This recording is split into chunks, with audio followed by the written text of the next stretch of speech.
l'échocardiogramme, je peux vous assurer que c'est un exercice extrêmement difficile. Parler ECG, normal et pathologique, pendant 2-3 heures, c'est quasiment impossible. L'électrocardiogramme, c'est une source d'information intarissable. Avec les résidents de cardio, quand on fait des conférences de cardiologie, je leur dis, si quelqu'un vous dit, je suis passé en consultation dans le plus grand centre des États-Unis, on m'a fait l'échographie, l'IRM cardiaque, coroscanner, tous les examens. Vous allez lui poser et le CG retenant, le CG n'est pas nécessaire, c'est dépassé. Qu'est-ce que vous en pensez? C'est-à-dire que c'est pas sérieux. Si maintenant on vous dit que je suis passé dans le plus grand centre du monde, on m'a fait juste un électrocardiogramme, un examen et on m'a libéré. Ça peut être sérieux. S'il n'y a pas d'électro, il n'y a pas de cardiologie. Un cardiologue sans électro est un cardiologue aveugle. Donc je ne peux pas parler à d'un sujet extrêmement important. Si on m'avait demandé de parler de l'échographie, ça aurait été peut-être possible. Mais alors qu'est-ce que j'ai fait? J'ai longuement réfléchi. J'ai commencé à préparer. J'ai dit c'est impossible. Là, je me suis rappelé une chose. Au début de chaque année, de septembre, vous êtes submergé dans vos consultations par des jeunes qui veulent un certificat d'aptitude. Et vous êtes de plus en plus sollicité pour l'établissement de regarder tout à l'heure, Dr. Hedley a pris un cas où il dit la dame est venue pour demander un certificat d'aptitude. Sans qu'on se prenne certifié. Donc aujourd'hui, nous sommes de plus en plus sollicités. Donc en plus, on ne peut pas faire de sport dans une salle, d'aérobic ou de gymnastique, si on n'a pas un certificat d'aptitude. Généralement, pour donner un certificat d'aptitude, il faut un électro, au moins l'électro. Et donc, je vais focaliser toute mon intervention sur cet ECG qui vous est demandé pour quelqu'un qui est en bonne santé apparente. Et je peux vous assurer une chose. Si dans quelques temps vous maîtrisez la lecture de cet électrocardiogramme, vous allez être excellent dans la lecture de l'électrocardiogramme dans toutes les situations. Et donc on va limiter notre intervention chez les gens qui sont asymptomatiques. Celui qui est symptomatique, c'est autre chose. Et donc on va commencer, on va parler de l'ECG normal. C'est quoi un ECG normal?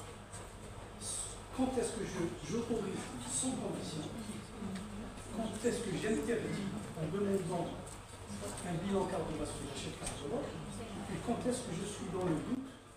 Je vais soit à gauche, soit à droite. Je commence juste pour rappeler un peu un système de conduction, un système électrique et une activité mécanique.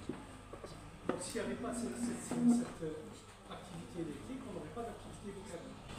Le nœud sinusal va donc engendrer un influx nerveux qui va se propager de proche en proche au niveau des deux oreillettes. Ensuite, il va arriver au niveau auriculo-ventriculaire. Ensuite, il va passer par le nœud, par le faisceau de His. Ensuite, au niveau de la branche gauche et de la branche droite. Et là où il passe, il entraîne une contraction. Et ça se traduit par un pic QRS. Les dérivations, vous les connaissez tous. Donc, bras droit, bras gauche, jambe droite, jambe gauche, V1, V2, V3, V4, V5, V6, V7, V7, V6. Donc, le CG standard, c'est 12 dérivations. Pour votre pratique de tous les jours, c'est pas la peine de faire les autres dérivations. Et voici à peu près le CG, donc qui traduit la contraction des oreillettes.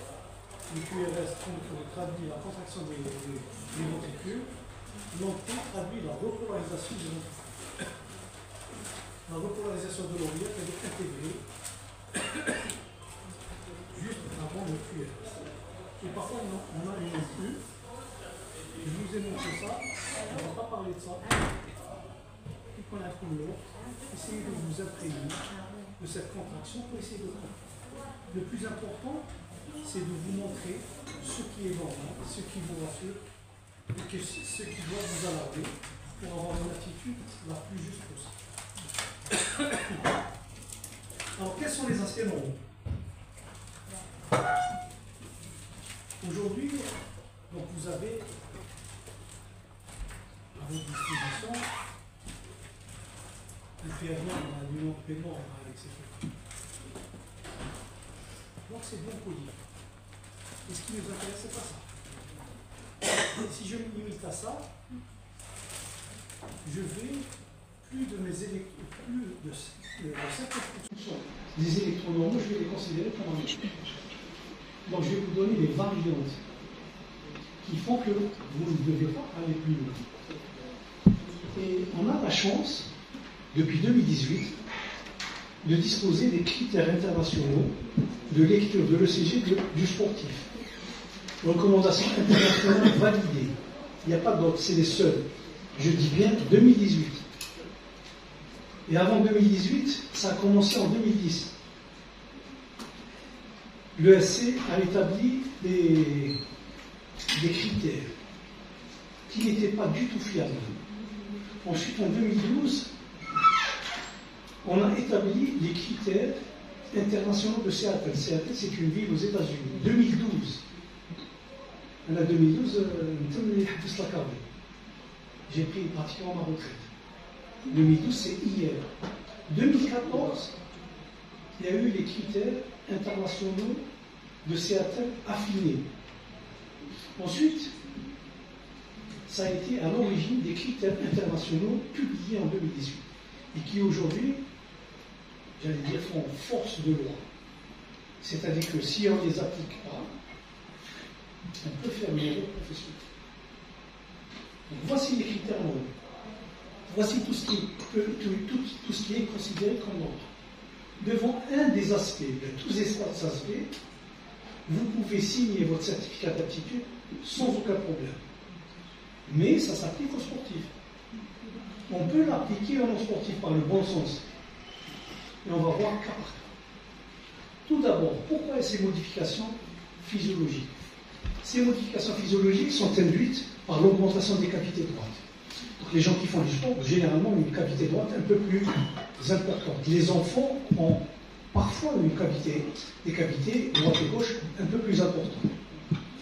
Donc elles se manifestent par des signes d'hypertrophie ventriculaire gauche, d'hypertrophie ventriculaire droite ou bien de bloc de poche droit incomplet. Avec les trois signes.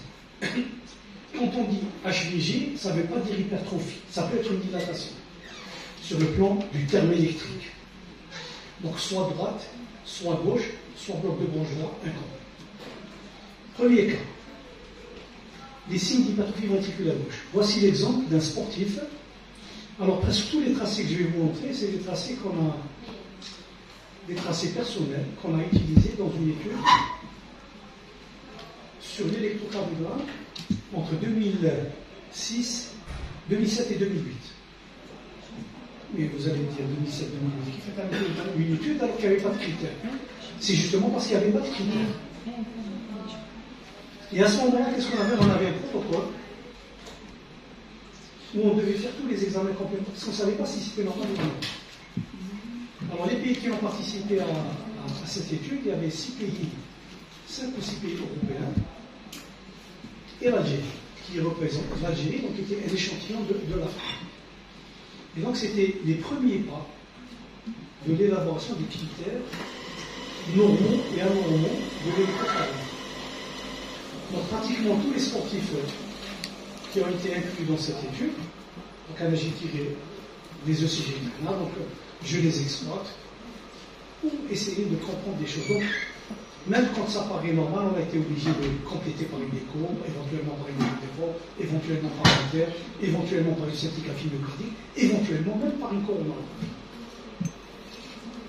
L'HVG est présente chez 50% des sportifs bien entraînés, particulièrement les sujets de race noire, avec une prédominance de 89% versus 42% des sportifs blancs.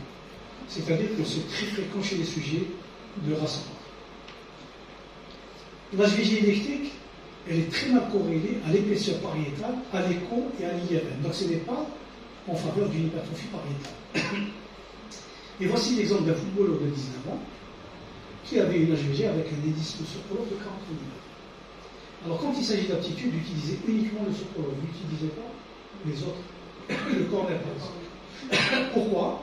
C'est pas parce que le Sokolov est meilleur, parce que toutes les études ont été menées avec le Sokolov. Et si on commence à utiliser un ou l'autre, il faut qu'on soit conforme aux données de la littérature.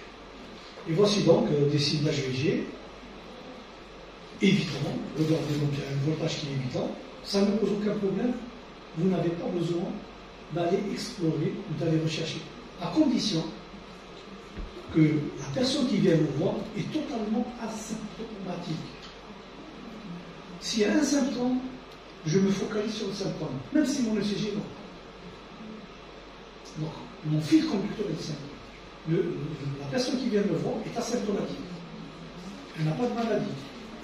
Donc, j'examine, je suppose que je ne trouve rien, et donc, je complète par un ECG.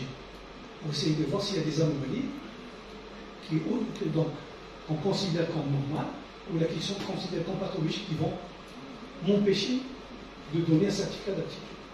Parce que c'est facile de faire un ECG, de dire ce qui est normal, c'est ce que dit la littérature. C'est-à-dire une note P de temps, un QRS, etc. Ça, on peut le voir. Ça, ce qui nous intéresse, c'est une partie de ce qui est normal et qu'il faut que ça reste normal. Et ce qui nous intéresse, c'est ce qui vous paraît normal, mais que ça peut entraîner, et qui peut entraîner une mort subite. Oui, c'est interactif, hein, vous pouvez poser des questions à tout moment. Ça, c'est juste chez un jeune de 19 ans. Mais dans le cas où c'est on n'a pas de critères pour ça. Alors, on peut extrapoler avec le bon sens. Et on va au cas par cas dire, même si c'est un sujet qui ne fait pas de sport, c'est possible. On peut extrapoler sans aucun problème. Je vais vous dire une chose. Si vous maîtrisez cet électron, vous serez un expert en matière d'électron, pas pour le sportif, pour tout le monde. C'est extrêmement important. Pourquoi c'est important? Parce qu'avec le sportif, c'est des critères très stricts. Nous remontons très soir, une mort subite. Donc on est vigilant. Et toutes les pathologies qui existent chez le sportif, c'est des pathologies qui existent chez le sportif. Et donc c'est extrêmement important. Comme il s'agissait de populations à risque de mort subite, on a mis paquet pour aller faire des études. Pour les autres, l'électro, les médecines à l'électro. Là, les autres examens, quand on a une petite anomalie électrique, on va vers l'échographie, on va vers l'IRM, Par contre, chez le sportif, je n'ai pas demandé une IRM à tout le monde. Je demande une IRM quand c'est pathologique. Donc on peut extrapoler, mais c'est le bon sens. D'accord? Et on va essayer de dire, chez le non-sportif, faites attention, même si vous autorisez chez vous. L'hypertrophie ventriculaire droite. Donc c'est R plus V1, RV1 pardon, plus S en V5 ou V6 supérieur à 11 mm. Cette hypertrophie électrique est présente chez 13% des sportifs. Mais elle est présente chez 6% de la population témoin. C'est-à-dire qu'ici, une HVG chez quelqu'un qui ne fait pas de sport ne m'inquiète pas. La même chose pour l'HVG électrique. Même si je dois chercher peut-être une HTA masquée. Le BBD est incomplet. Oui.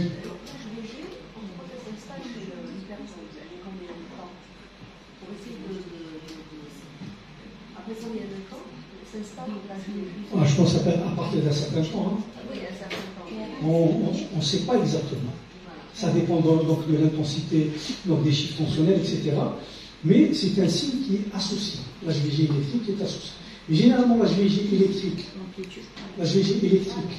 pathologique, mais aussi physiologique, il y a des anomalies dans l'organisation. Ici, c'est juste un Sokolov.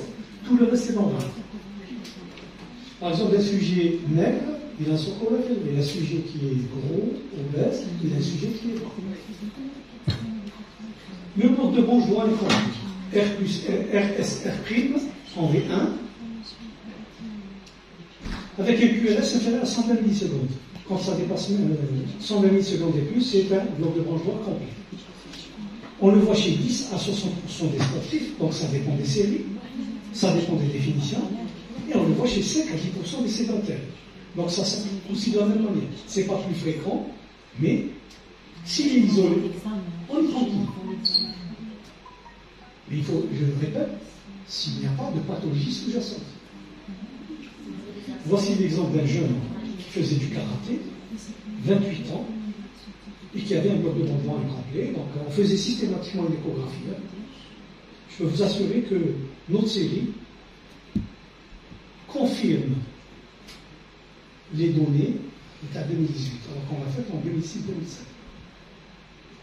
Ensuite, ce qui est bien dans notre série, on est un petit pays. Nous sommes un sportif. Un seul coach. Donc tous nos sportifs, donc on les inclut dans une étude. S'il y avait une mort subite, le Canadien est un flamme, ou les exemples flammes, il a été autorisé.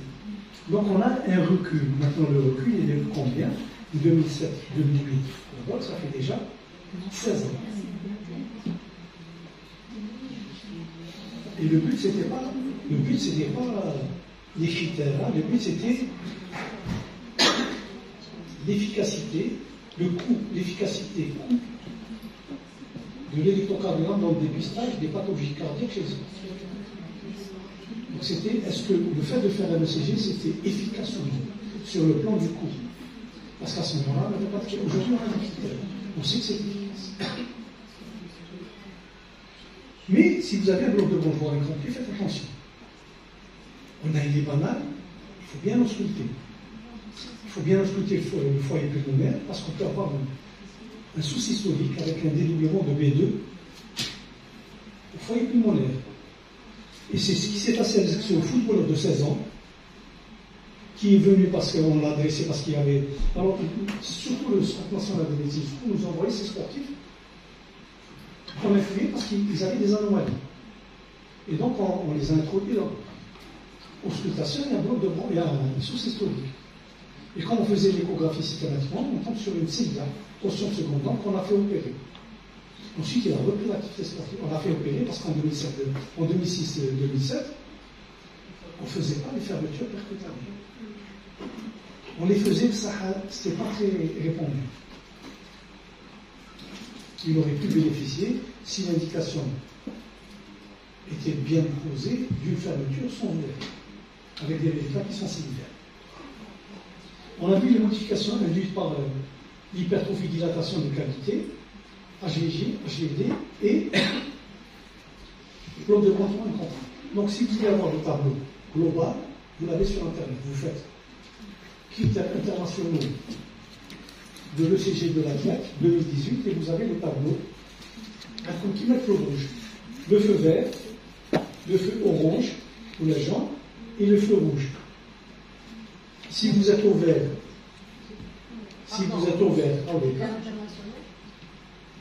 l'interprétation de l'électrocardiogramme de l'athlète. Le vert, qu'est-ce que vous faites le vert? Il faut. Vous dégagez. Quand vous êtes sur l'orange, si vous êtes près du vert, vous dégagez. Si vous êtes un peu loin du feu rouge, vous arrêtez. Et quand vous êtes orange, vous arrêtez. Et vous adressez au cadre. Ensuite, on peut avoir des modifications. Je fais une modification physiologique induite par la dilatation de l'hypertrophie des cavités. On peut avoir des modifications physiologiques induites par l'hypertonie vagal. Et vous savez que une bradycardie, c'est un cœur de sportif. Oui. Généralement, quand on fait beaucoup de sport, on a une hypertonie vagale. Maintenant, je peux avoir une hypertonie vagale sans faire du sport. Il y a des gens qui ont un tonus vagal plus important et des patients, des sujets similaires ont un sympathique plus important. واحد يشوفهم يدبحوا في الكبش في العيد ينصرع وواحد يشوف les palpitations. Donc c'est équilibre entre la balance sympathique et parasympathique. Donc quand il y a une hypertonie vagale, qu'est-ce qu'on va voir? Je peux avoir une bradycardie sinusale. 80% des sportifs de haut niveau ont cette bradycardie sinusale. Généralement, on considère qu'on a une bradycardie sinusale à partir de moins 60, pour d'autres à partir de moins 50. Cette bradycardie sinusale n'est pas synonyme de performance. J'ai un champion olympique, il a une fréquence cardiaque à 60. J'ai un champion local avec une bradycardie à 50. Donc ce n'est pas synonyme de performance. Ce n'est pas parce qu'il est plus long qu'il est performant. Non, mais s'il fait du sport, c'est normal qu'il ait bradycardie. Même s'il est à 65. Oui. Il peut être athlète de très haut niveau avec 65. Il peut être athlète de très haut niveau avec 30. Ce n'est pas un élément de performance. Pas de performance. Non, je dis, ce n'est pas un problème de performance. Donc on ne va pas regarder les plus performants, les meilleurs. C'est une bradycardie de croissance. Voici l'exemple d'un handballeur de 23 ans qui va intégrer dans la même étude. Et il avait une bradycardie à 31 battements par minute. Et pourtant, le handball, ce n'est pas un sport d'endurance. C'est un sport mixte, endurance et résistance. L'arythmie sinusale, 55% des sportifs. Voici l'exemple d'un nageur de notre équipe nationale. Tous ces athlètes étaient des athlètes, pour la plupart, à l'élite. Maintenant, il y avait Kemal, celui qui va ici là, il jouait dans une petite division. Et généralement, tous les athlètes d'élite, quand ils avaient une anomalie d'acteur, et quand il y avait les autres qui passaient, non, qui avaient une anomalie d'acteur pour donc les intégrer dans l'étude. Parce qu'à ce moment-là, on doit rejoindre incomplet, les médecins du sport le considèrent comme un normal. Une arythmie sinusale, on la considère comme un normal. Alors que l'arythmie sinusale est strictement normale. Elle se voit beaucoup plus chez les jeunes, même s'ils ne sont pas sportifs. Et c'est le témoin d'une hypertonie vagale. Un rythme d'échappement championné. On est en droit d'envoyer un jeune comme ça pour la vie chez cardio. Non, vous l'avez pas. Non, vous avez le droit. Mais vous ne devez pas le faire. C'est-à-dire, vous avez tout pour dire qu'il n'y a rien. Vous êtes en droit de ne pas l'envoyer. Et regardez un rythme d'échappement jonctionnel. Ici, j'ai une onde P. Vous la voyez? Ici, vous n'avez une onde P. Voilà. Voilà. Et l'onde P réapparaît. Donc, de temps en temps, on a eu une sinusale, et une onde P qui est suivie d'un QRS, et on a eu des échappements jonctionnels. Parce que il y avait une bradycardie. Mais au niveau de la jonction, il y a un foyer qui a pris le volume. Et donc on considère comme banal. Qu'est-ce qu'il faut faire? Vous avez le moindre doute, faites un petit effort, il s'accélère, et le nœud sinusal reprend la courbe. Donc considéré comme normal. Le rythme atrial ectopique, c'est 8% des sportifs. Et voici l'exemple d'un sportif de notre équipe nationale d'escrime. Vu il y a donc, ça passe de 17, 2007, ça fait... Non, 2007. Ça me rassure. C'est pas des trop chiffres, 17. Donc après, certainement qu'il 17 ans avec 24 ans. Donc il avait un rythme du sinus coronaire. Et regardez, c'est quoi le rythme du sinus coronaire? Regardez en D2. Donc P est négatif. Donc, en principe, en D2, D3, VF, à partir du nœud sinusal, notre P est positif. Donc l'autre qui est négatif, c'est ce qu'on appelle un rythme du sinus coronaire. C'est-à-dire qu'on a un pacemaker ailleurs. Et quand on accélère, le nœud sinusal reprend la conduite. Donc, banal, ça ne sert à rien d'aller explorer, c'est largement suffisant pour dire qu'il est normal. Vous n'avez même pas, vous concluez ECG normal. Rythme du sinus coronaire, ECG normal, en parenthèse, variante normale de l'ECG. Qu'est-ce qu'on aurait considéré cette ECG Par exemple, ici, j'ai un échappement jonctionnel. Le malade présente des lipotylies, il est fatigué. Ça change tout. Et je vais lui faire une épreuve de fond, peut-être qu'il ne va pas s'accélérer. Chez un sujet d'un certain âge, peut-être qu'il a une dysfonction sinusale. Je vais peut-être faire une épreuve de fond, le sujet. Il est asymptomatique, il est jeune, j'accélère un tout petit peu, je suis tranquille.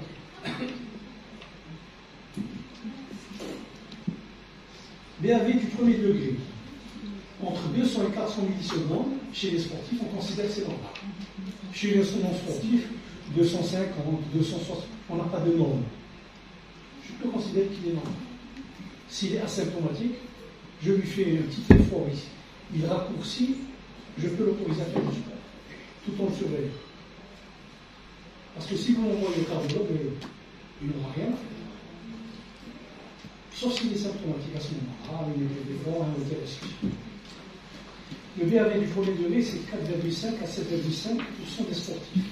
Et voici l'exemple d'un basketeur de 15 ans qui avait un intervalle PR de 200 secondes.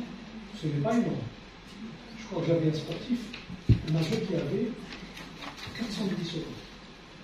On va voir si je l'ai ici ou là. Le BAV du deuxième degré au MIS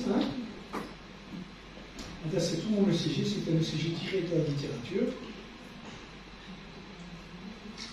Il est moins souvent observé chez le sportif, il est beaucoup plus souvent observé pendant le sommeil. Et donc c'est pour ça, dans notre étude, on n'aurait pas fait des hauteurs. On aurait fait des hauteurs, on aurait peut-être trouvé. Donc c'est surtout dans les hauteurs qu'on trouve ces aspects. Donc comme je n'avais pas de tracé dans notre série, j'ai tiré ce tracé de la littérature. Aspect de repolarisation précoce. J'ai tiré de la littérature parce qu'il est très très intéressant ce tracé. Quand vous le voyez, qui tu vous radar pour le. Est-ce que vous autorisez à faire du sport? Non. Avec cet aspect. Ça fait peur. C'est tout à fait le contraire. Je vais vous montrer ce qui fait peur. C'est ce qui paraît normal. Alors qu'ici, on est dans une situation où ça ne doit pas faire peur. Il y a une surélévation du point J et il y a un segment ST ascendant. Quand il y a un segment ST ascendant, vous êtes tranquille. Augmentation du point J, segment ascendant. Donc c'est une repolarisation précoce banale. Je n'ai même pas besoin d'aller explorer. Et qu'est-ce que je vais faire si j'ai des doutes? Un petit effort et ça va disparaître.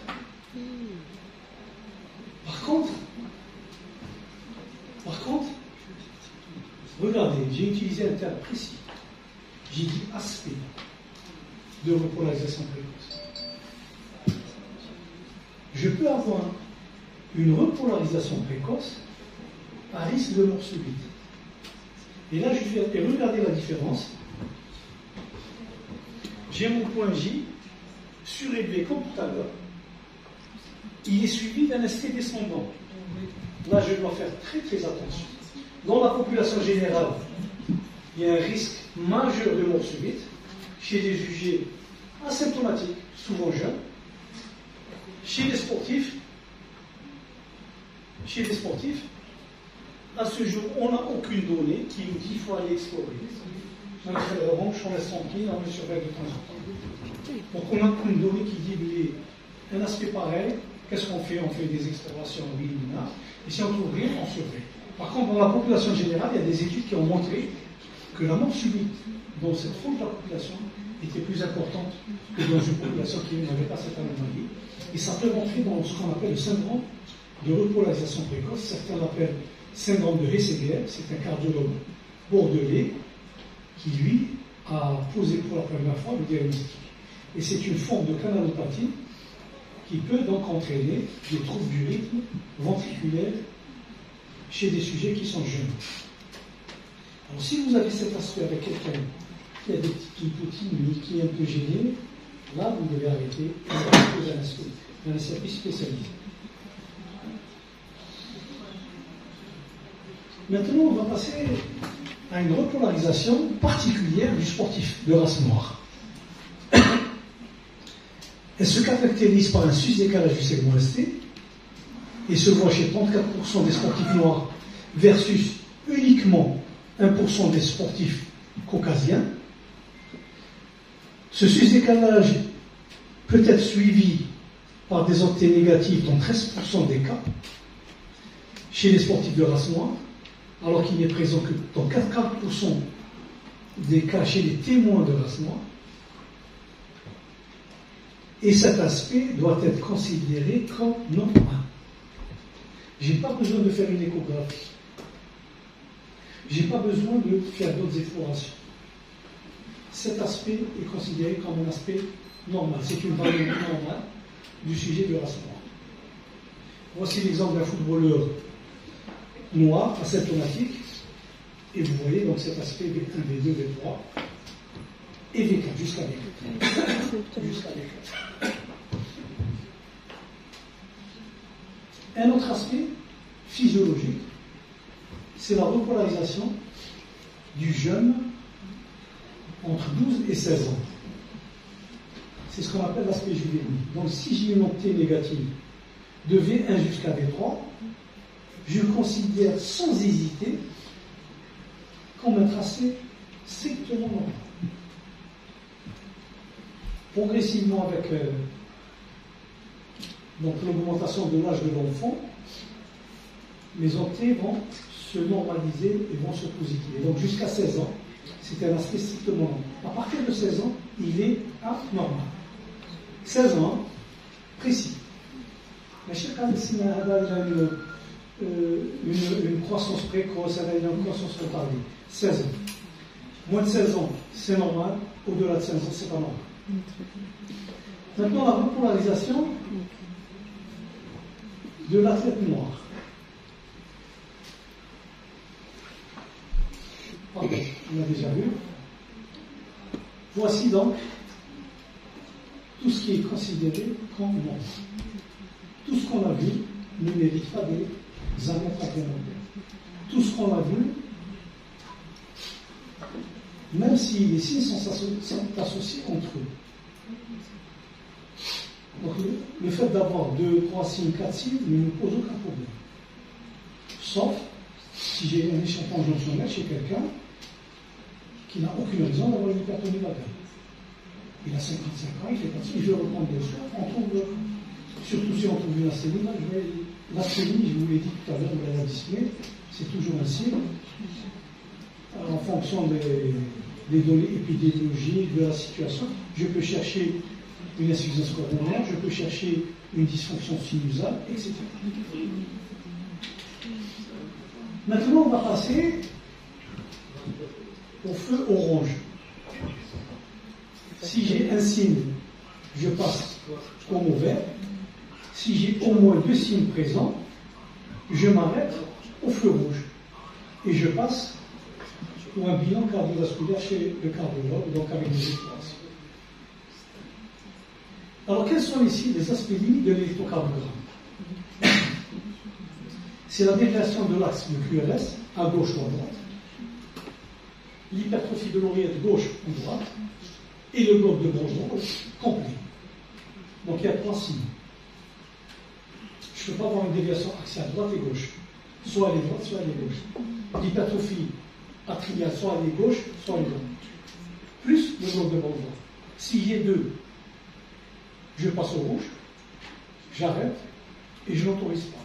Si j'ai 1, même si j'ai des modifications écrites dans le vert, j'ai 1, j'autorise et je passe au vert.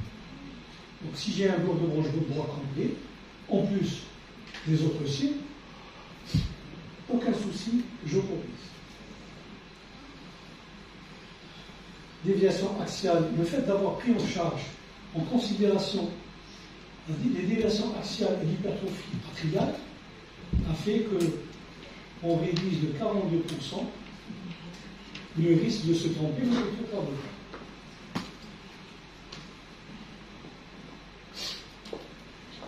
Et ces modifications électriques ne sont pas plus élevées chez les sportifs que dans la population témoin. C'est-à-dire qu'ici, je peux appliquer ça en une déviation axiale droite ou gauche, même si ce n'est pas un sportif, je ne casse pas la tête. je l'autorise. Un bloc de bronchoir isolé. Alors, comment on diagnostique l'hypertrophie atriale gauche? Eh bien, c'est un axe qui est entre moins 30 et moins 60. Et moins 60 degrés jusqu'à 90 degrés. C'est toute cette plage. Et ici, c'est plus fréquent chez les sportifs, 1,46%, et presque 1% chez les non-sportifs. Donc ça veut dire que je peux le trouver même dans la population générale. La dilatation, la déviation axiale droite, axe au-delà de 120 degrés, à peu près à ce niveau-là. Et donc, c'est 16% des sportifs adolescents et 1% des sportifs adultes. Et ceci n'est pas corrélé à la dilatation du ventricule. Donc, déviation axiale droite ou gauche, isolée. Hypertrophie atriale droite ou gauche, isolée. Donc, je n'ai pas besoin d'aller plus loin. La même chose pour le bloc de bronchoir complet. Voici l'exemple d'un footballeur de 24 ans qui avait un bloc de bronchoir complet, isolé. Quand on a mené cette étude, on était obligé de faire une échographie, etc. Ensuite, les données actuelles montrent qu'il ne faut pas aller plus loin. Avec le temps, on ne pouvait pas le faire parce qu'on n'avait pas de critères. Aujourd'hui, nous avons des critères qui nous protègent quant à la décision qu'on va prendre. Demain, s'il y a un accident au moment de la pratique sportive, ou il y a un accident, quelqu'un qui fait une mort subite, on vient vous voir, on vous dit que vous l'avez vu, vous avez dit qu'il n'a rien.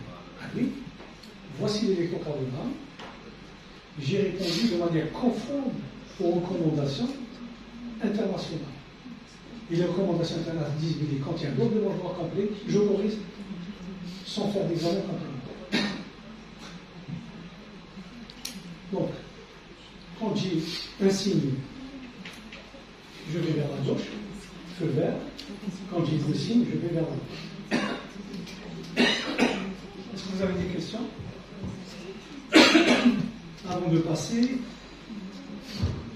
aux aspects anormaux.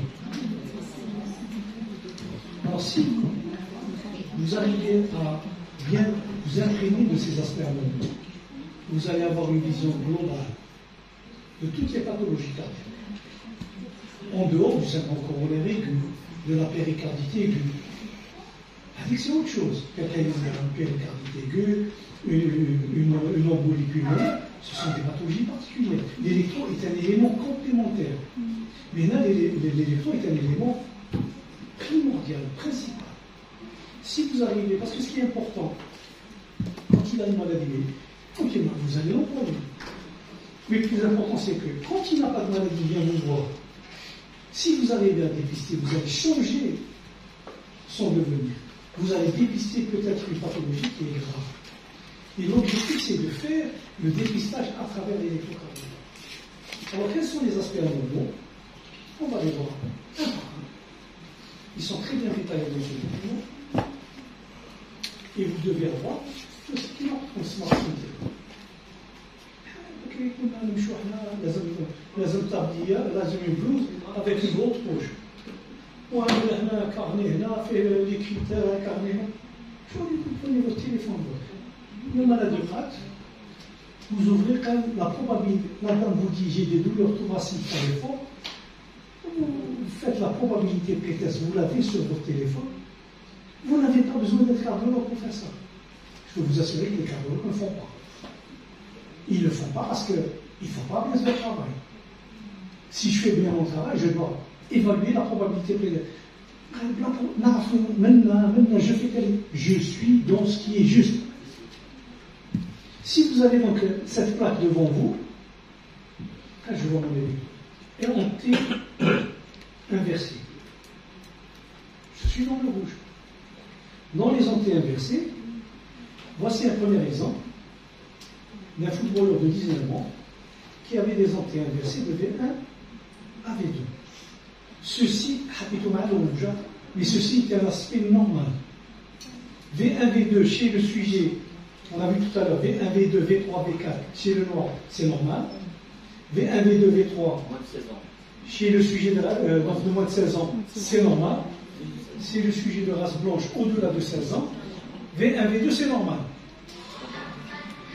Donc là, c'est pour vous montrer, voici l'aspect normal, qui est différent au-delà de V2. L'inversion des entités, c'est considéré comme variante normale chez l'athlète noir jusqu'à V4, l'athlète de moins de 16 ans jusqu'à V3, et même le jeune, même si ce n'est pas un sportif, parce que tous les enfants ont cet aspect. Et certains athlètes d'endurance, ça a été inclus après 2018, certains athlètes d'endurance qui font beaucoup des marathoniens, par exemple, de race blanche, jusqu'à V3, on peut considérer comme c'est normal, même si on sait qu'on va trouver donc, un cœur structurellement normal. Voici l'exemple d'un coureur de demi-fond qui était âgé de 32 ans et qui avait des douleurs thoraciques, qui a même la scintigraphie, il se plaignait de douleurs, etc. On a été obligé de faire un coronographie qui s'est révélé normal. Avec le temps, s'il vient me voir aujourd'hui, si quelqu'un vient me voir aujourd'hui avec ce tracé, on est à la tombe, parce que c'est un aspect strictement normal. Sauf s'il y a des facteurs de risque. À ce moment-là, je ne sais pas de quoi, j'ai d'autres examens pour vérifier s'il y a des ischémies myocardiques. Et s'il a des douleurs, qu'est-ce que je fais? Je fais une IRM pour vérifier s'il n'a pas de myocardie. Mais s'il a l'électrocardiogramme, dans ce cas-là, il en a. Maintenant, en V1, V2, je vous ai montré V1, V2. Donc, comme c'est normal, il faut faire très attention. Parce qu'en V1, V2, c'est le siège où on peut avoir des anomalies en rapport avec une cardiomyopathie arythmogène du ventricule droit, qu'on appelle DAVD, dysplasie arythmogénique. Une des causes de mort subite chez les sujets jeunes, particulièrement dans les séries italiennes, où c'est l'une des plus importantes causes de mort subite, chez des sujets qui n'ont rien, des jeunes qui n'ont rien. Et ça se manifeste comment? Ça se manifeste par un sous-décalage du segment ST. Regardez, il est le même que l'autre. Voici la variante normale. Et voici la cardiopathie arythmogène du ventricule. C'est les entités, l'ENA, pas de différence. La différence, elle est où? Elle est ici. Cette entité négative, qui est presque la même que l'autre, elle est précédée d'un sus-décalage segment. Donc ce sont ces petites futilités qui nous permettent de faire la différence. Mais on l'a appris comment? Vous m'aurez posé cette question il y a 10 ans. Je ne saurais pas répondre parce que la littérature ne répondait pas. Mais avec le développement technologique, des explorations, nos connaissances de la cartographie, on a fait la corrélation de telle image et tel aspect électrique. Et aujourd'hui, on a ces petits détails qui nous permettent donc de mieux lire. C'est pour ça que je vous ai dit tout à l'heure, l'électrocardiogramme, c'est une somme d'informations extraordinaire. Et donc, si je vois ça, je suis presque sûr qu'il n'y a rien. Si je vois ça, il n'y a pas de sus-décalage segment ST. Le ST est normal, avec une entité négative, je dois faire très attention. Je peux être dans une cardiopathie arythmogène du ventricule droit, et à ce moment-là, je dois explorer. Je dois vérifier si je n'ai pas une atteinte du ventricule. La qualité des ECG qu'on reçoit, la qualité des ECG qu'on reçoit. Vous les recevez.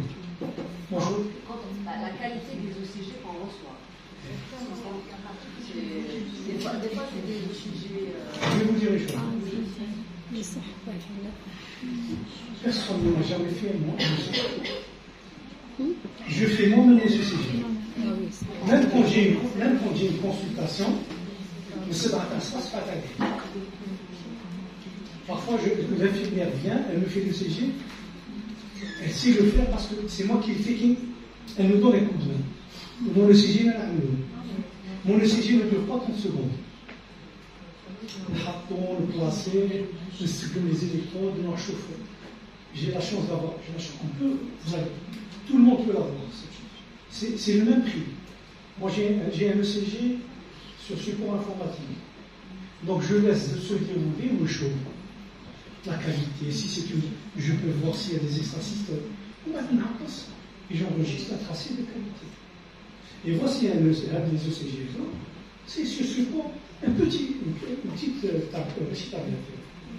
un petit logiciel, un petit appareil là, le CG, intégré.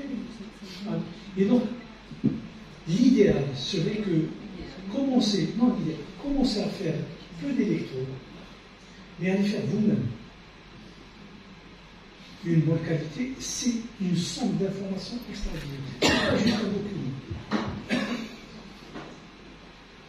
L'inversion des entités en latéral ou en inférolatéral, là, on ne se trompe jamais. Regardez.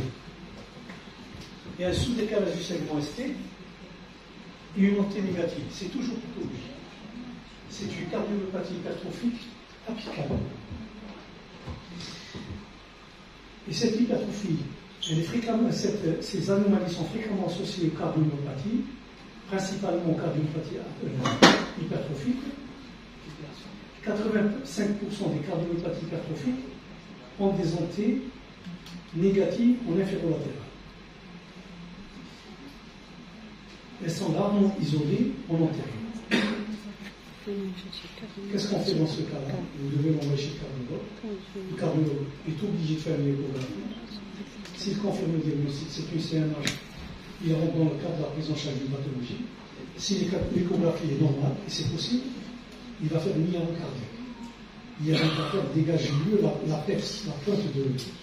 Si maintenant l'IRM peut être normal, mais le diagnostic de CNH, il est posé sur le phénotype, pas sur le génotype, sur l'épaisseur. Qu'est-ce qu'on va dire? On va conclure à un CNH phénotype négatif, génotype positif. Et donc, qu'est-ce qu'on fait? On l'autorise à faire du sport. S'ils sont haltères ECG sur l'épreuve des fois, ils n'ont pas d'arythmie, et je refais une IRM cardiaque dans une année. Parce qu'au bout d'une année, on peut avoir des stigmates d'hypertrophie qui apparaissent. Et quand les stigmates d'hypertrophie apparaissent, j'arrête, donc je rentre dans une autre considération. Et quand je fais mon IRM, je cherche aussi s'il n'y a pas de fibrose qui peut être à l'origine de troubles du rythme et qui sont responsables de mort subite. Et généralement, ce sont des sportifs de compétition qui n'ont aucun problème. Le meilleur du monde, c'est celui que tout le monde a vu il y a quelques années, de quelqu'un qui a fait une mort subite ressuscitée, puisqu'il a été récupéré par choc électrique externe lors d'un championnat d'Europe il y a quelques années, et qui a bénéficié d'un défibrillateur. Inversion des entités négatives en inférieur, uniquement en inférieur. Isolé, regardez. En inférieur, avec un aspect de repolarisation précoce qu'on a vu tout à l'heure. Regardez le sous-décalage sur le segment ST. On a dit que même s'il est important, s'il est ascendant, il est normal. Donc c'est un aspect de repolarisation banal, avec des entités négatives. Il faut explorer. Mais tout en sachant que les 6% des sportifs de race noire peuvent avoir cet aspect, 2% des sportifs de race blanche peuvent avoir cet aspect. Là, c'est un boxeur de 18 ans, on a vu, on a fait l'exploration nécessaire, on va par la suite dans les recommandations de 2018. Si le plan complémentaire est normal, on reprend l'activité sportive avec une surveillance. Par contre, ce qui est dangereux et toujours pathologique, c'est un sous-décalage segment ST. Même un sous-décalage segment ST, à partir de moins de 1 mm. Je répète, moins de 1 mm. Vous avez un sous-décalage légèrement en dessous de la vitre isoélectrique, vous devez le considérer comme pathologique. Jusqu'à preuve du contraire. Seuls 0,5% des jeunes sportifs qui n'ont aucune pathologie peuvent avoir ça. Sinon, c'est toujours pathologique. C'est 60 à 70% des cardiomyopathies hypertrophiques à risque élevé de mort subite. Ça peut être une cardiomyopathie non dilatée, non-compaction du VG, dysplasie rythmogène du ventricule droit, bien myocardite. Et dans ce cas-là, il y a un risque élevé de mort subite. Il faut l'orienter et surtout l'expliquer. Les encus pathologiques. Aujourd'hui, l'encus pathologique, on l'a défini par un rapport quand Q sur onde R supérieur ou égal à 0,25, ou bien une durée supérieure ou égale à 40 millisecondes. Donc au moins deux dérivations contiguës, sont sauf D3 et AB. Ça peut simuler un infarctus entérosacral, surtout si on positionne mal nos électrodes, et souvent les ECG sont faits en V1, V2, sont faits au deuxième espace intercostal, alors qu'en réalité il faut les faire au quatrième espace intercostal. Particulièrement chez les femmes. Voici l'exemple d'un footballeur de 31 ans que j'avais reçu du temps où j'étais au CNMS. Je pense que ça devait être en peut-être 2001, je crois, 2001 peut-être. Donc il est venu, adressé par un cardiologue qu'il avait au début de saison sportive, un aspect US en V1, V2, V3, vous le voyez, mais le CG celui de 2007. Donc je le reçois, je l'interroge. Donc il a pris une cigarette à la fin d'un match de football. C'est un gardien de but qui a pris une cigarette. Il a senti une petite douleur. Super addition. Donc je fais le CG similaire à celui-là, je fais une échographie strictement normale. Il y avait une légère hypoglycémie, c'est monsieur bon. Qu'est-ce que je fais? Je sollicite mon collègue. On fait une coronographie. Ensuite, après la coro, je rencontre la coro, je fais la coro. Elle est normale. Très normale. Très normale, il n'y a rien, juste une plaque. Très normale. Une plaque, il avait à ce moment-là 28 ans, il avait 29 ans. C'est pas normal. On fait un infarctus du myocarde, après une prise de cigarette, pour une rupture de plaque. Et quand il récupère, ça s'est reperméabilisé. Et donc, je continue à le suivre de manière régulière. Je l'ai même autorisé à reprendre son activité sportive. Et ensuite, en 2003, j'ai commencé à faire, en plus de mon activité, des scintigraphies myocardiques à Babylone. Donc, il passe me voir, donc je lui prends rendez-vous, je lui fais une scintigraphie. Et quand je fais la scintigraphie, je confirme mon diagnostic initial. Regardez l'infarctus du myocarde, regardez l'effort repos. Il y a une absence de fixation au niveau de l'apex. En principe, l'apex, c'est ça. Indique l'apex. Hein. Ici, on a une absence de fixation entre le repos et l'effort. Donc, c'est un infarctus, c'est pas ischémique. Donc, il a fait un infarctus apical, limité. Mais il a fait un infarctus.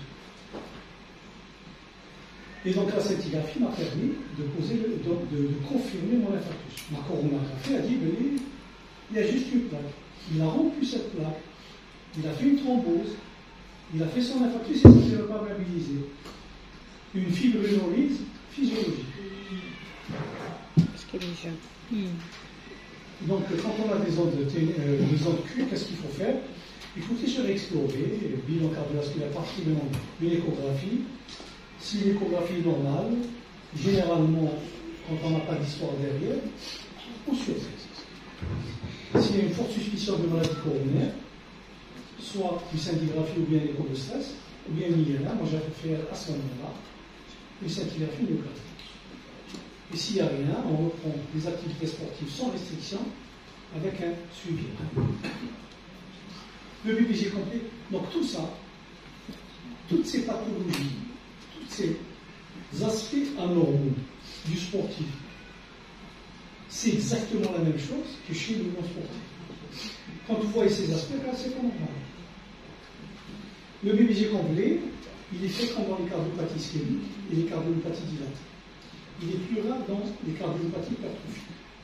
Chez le sportif, c'est moins de 1%, c'est exceptionnel. Et voici l'exemple d'un footballeur de loisirs qui aujourd'hui doit avoir 56 ans, que je suis depuis de nombreuses années, et qui est venu, à ce moment-là, il était jeune, faisait du sport de loisirs, sport et travail, dans les activités sport et travail, il faisait donc du football. Et quand il a fait le CG, donc un bloc de bronche a été découvert, on nous l'a envoyé. Donc on a exploré, je pense qu'on a fait 7 hypertrophies myocardiques. Entre-temps, il a développé une hypertension, il est traité pour l'hypertension, Et sinon, il a juste le traitement de son hypertension artérielle, il a un bloc de branche gauche, il a gardé une activité sportive, mais on est dans l'exception ici. Bloc de branche gauche, pas d'autorisation. C'est presque toujours pathologique, même s'il y a des exceptions. Retardement spécifique de la conduction intraventriculaire, c'est un QRS qui est supérieur à 100 millisecondes, mais ce n'est ni un bloc de branche gauche, ni un bloc de branche droite. Il est aspécifique. Dans la population générale, c'est quelque chose dont il faut faire attention. Chez le sportif, la signification n'est pas complètement comprise. Ce qu'on peut faire aujourd'hui, d'après les recommandations, d'après certains articles, on n'a pas encore de recommandations précises. Si le QRS est supérieur ou égal à 140 millisecondes, j'arrête toute activité sportive et je fais le bilan cardiovasculaire. Si j'ai un QRS de moins de 140 millisecondes, je ne vais pas de l'évaluation conférente. Ce que je vous recommande, si vous avez un retardement spécifique, envoyez-le chez le cardio. Le QRS fragmenté, particulièrement VNB de la même chose, il faut l'envoyer au cardio. Monte excellent. Monte excellent, c'est ça. Là, c'est un footballeur de 17 ans. Qu'on a vu en 2000, si mes souvenirs sont bons, c'était en 2003. Il avait des extrasystoles, vous les voyez ici. Il avait donc, c'était un peu suspect en V1. Et donc il y a une petite astuce qu'il faut faire. Il faut accélérer la vitesse de déroulement. Et quand on accélère la vitesse de déroulement, on voit cette petite onde, epsilon, c'est un petit crochetage qui nous oriente vers une cardiopathie électrogène du ventricule. Donc, si vous avez cet aspect, et parfois des ondes négatives associées, vous devez suspecter, donc ce n'est pas normal. Précipitation ventriculaire, c'est le fameux syndrome de Wolff-Parkinson. C'était un cycliste âgé de 21 ans qui a été abattu par la suite avec succès. Et le risque de la précipitation ventriculaire, pourquoi ça peut être mortel? C'est quand il y a une association entre une fibrillation atriale et la voie accessoire. Et donc, la fibrillation, au lieu de passer par la voie logoïcienne, la voie normale, elle va passer par la voie accessoire, il n'y a pas de frein, et donc une fibrillation atriale de 300 battements par minute, elle va dégénérer en fibrillation ventriculaire. Le syndrome du cutéron congénital, les valeurs, c'est 470 millisecondes pour l'homme et 480 millisecondes pour la femme. Voici l'exemple d'un jeune qui faisait du karaté 6 heures par semaine. Il avait des hypothymies avec une notion de mort subite familiale. Il a été adressé pour une scintigraphie myocardique. Alors qu'en réalité, c'était un cutéron congénital. En 2006, on ne faisait pas, c'est-à-dire on n'avait pas ces éléments. À chaque fois qu'il y avait une onde négative, on pensait à une cardiopathie ischémique. Et donc, ça s'est terminé avec un défibrillateur pour lui, pour 2 de ses frères, un dépistage de la famille. Donc, il y avait 2 de ses frères qui sont décédés auparavant, avant qu'ils rentrent dans le circuit. Donc, un décédé en France, en Angleterre, après un passage en France. On m'a ramené son dossier médical qui était dans ses affaires quand il est mort. Diaborouli. Non, il les avait chez eux, mais maintenant Diaborouli. Et qu'est-ce que je trouve? Je trouve donc un rapport médical d'hospitalisation de la Pitié-Salpêtrière à Paris, où le diagnostic a été posé, avec une lettre adressée au docteur Arguilla, qui est aujourd'hui à Tipasa, parce qu'Arguilla avait fait son stage à la Pitié-Salpêtrière, à Loulou, prière de faire une enquête familiale. Et tout ça est passé sous silence.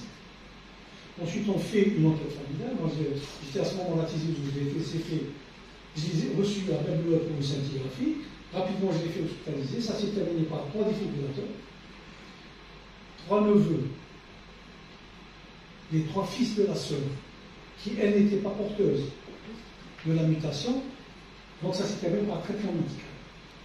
Quelques années plus tard,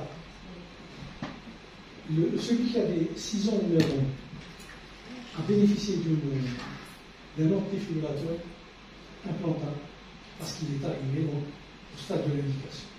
Et dans cette famille qui a été décimée par la mort subite avant, 2 décès ou 3 décès, je pense que c'est 2 décès, 2 finalement. Donc, aujourd'hui, il y a 3-4 qui ont un défibrillateur. C'est extrêmement important. Et ça part à partir d'un ECG parfois qui nous permet de poser sur le disque. Le suite est court, extrêmement rare dans toute mon expérience, j'en ai jamais vu. Ce tracé n'est pas le mien, il m'a été donné par l'équipe de Mustapha. C'était une petite fille de 15 ans qui avait un QT court de 320 secondes associée à une repolarisation précoce à haut risque. Le syndrome de Bull-Gaga, à chaque fois que vous avez un aspect qui ressemble à ça, pensez à un Bull-Gaga.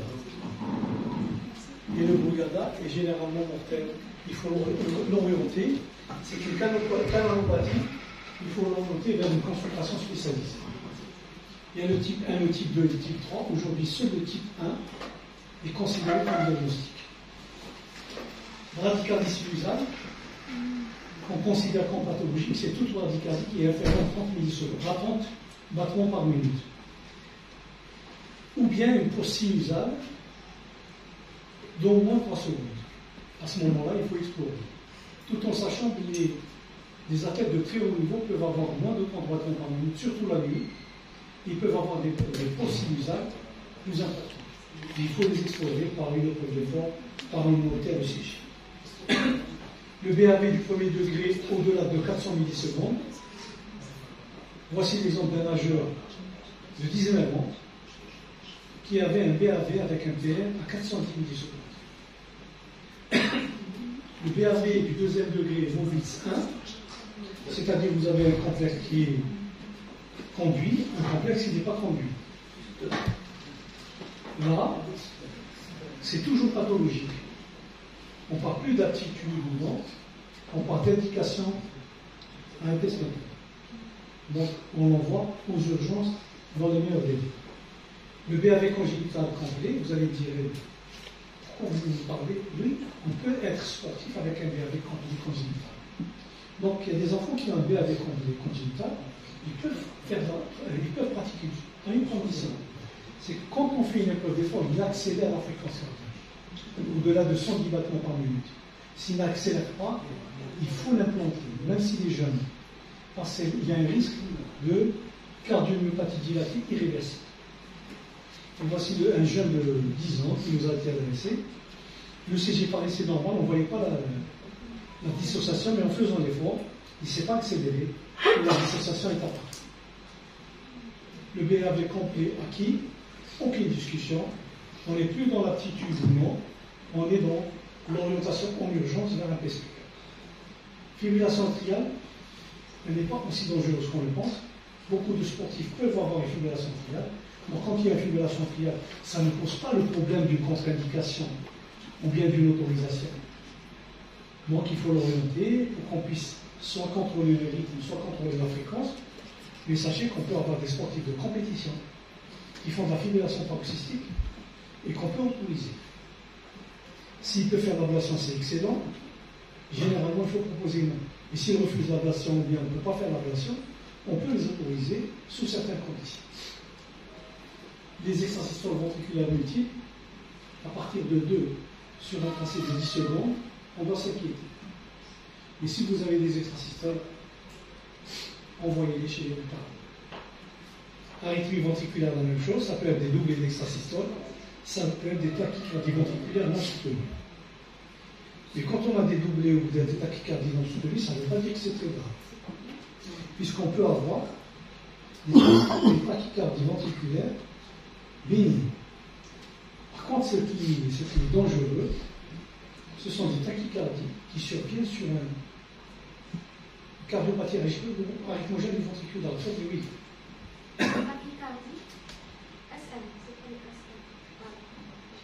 Tachycardie ventriculaire Non soutenu. Moins de 30 secondes. Regarde. Soutenu au-delà de 30 secondes. C'est comme la fibrillation atriale. Non soutenu et soutenu. Et voici l'exemple du tachycardie soutenu, monomort, qui tue pour la tête ou la barre. Il peut être guéri parce que c'est bénin. Ce sont des extracytoles infundibulaires ou la fasciculaire. Il suffit d'aller les ablater pour qu'ils reprennent son activité sportive, sans aucune restriction.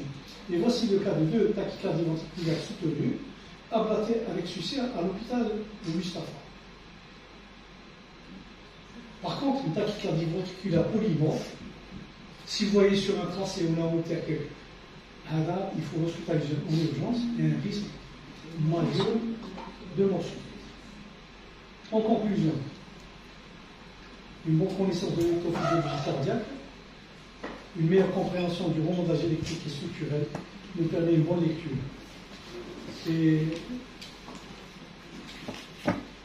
Je suis sûr que vous n'allez pas être expert aujourd'hui de la lecture de CG. Mais je suis sûr d'une chose.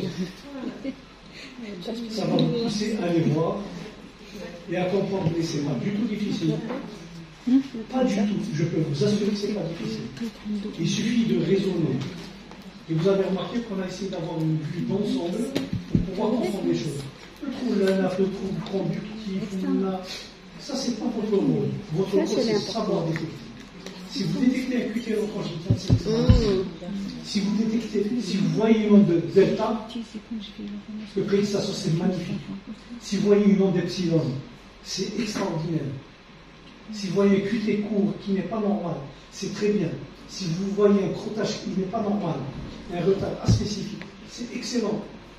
Et au fur et à mesure, et si vous n'avez pas de CG à faire régulièrement chez vous, vous n'allez jamais apprendre.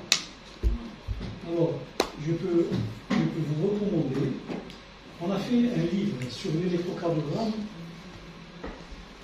du sportif. On l'a fait en 2018-2019. Il est toujours d'actualité. Je l'ai fait avec mon ami Soldan. Qui est la boîte de communication qui est présente dans tous les contenus. C'est Galaxy. Je ne sais pas si vous la connaissez. Elle édite beaucoup de livres. Rentrez en contact avec elle. Et je pense qu'elle a fait plusieurs tirages. Si vous pouvez avoir, c'est un document qui est extrêmement utile, qui peut vous aider donc, à comprendre et à apprendre à lire les livres. C'est fait pour les sportifs. Et c'est la meilleure manière de comprendre le CG de manière générale. Vous allez voir un livre sur le CG, c'est 300 pages. Est-ce que vous avez des questions ?